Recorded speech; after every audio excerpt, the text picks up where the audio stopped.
Secretary of State Rex Tillerson warned Tuesday that if North Korea does not choose to negotiate on giving up its nuclear weapons that pose a growing threat to the United States, it could trigger a military response, ABC News reports via Matthew Pennington, Associated Press.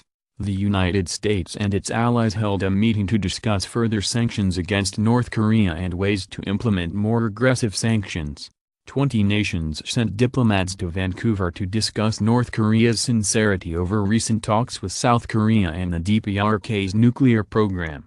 There was extreme skepticism that North Korea had any real intentions of following through with any terms between the North and South Koreas. It was clear that North Korea had zero intent of giving up its nuclear weapons and dismantling their nuclear program. Tillerson was clear that the Trump administration is still seeking a diplomatic resolution in the nuclear standoff. Tillerson did say that North Korea has yet to show itself to be a reliable and creditable negotiating partner.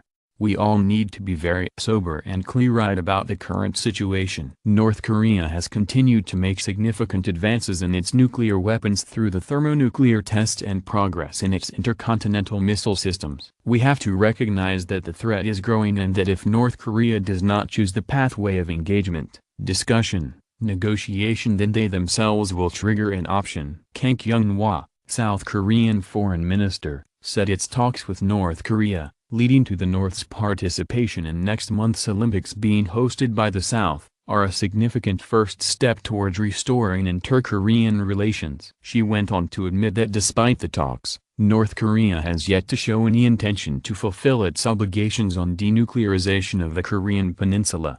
Japan was not swayed by any terms or talks between the two Koreas. They stand firm that North Korea is an extreme threat and that the North wants to buy some time to continue their nuclear and missile programs. Defense Secretary James Mattis briefed the delegates on Monday night, which was described as a chance to demonstrate that the U.S. has an integrated strategy and to raise confidence that it definitely prefers a diplomatic solution over resorting to military action. As previously reported by RWT, Nikki Haley spoke to reporters and stressed the importance of staying focused and vigilant over North Korea's nuclear programs and warheads.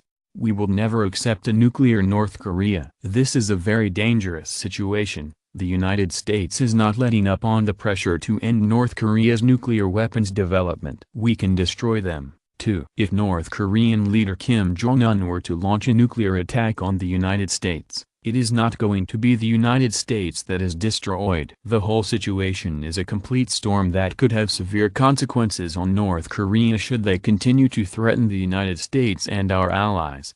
The United States has been dealing with the threats and saber-rattling from the DPRK for years. The main issue is that North Korea has never had the nuclear weapons that they now have and are capable of hitting the United States.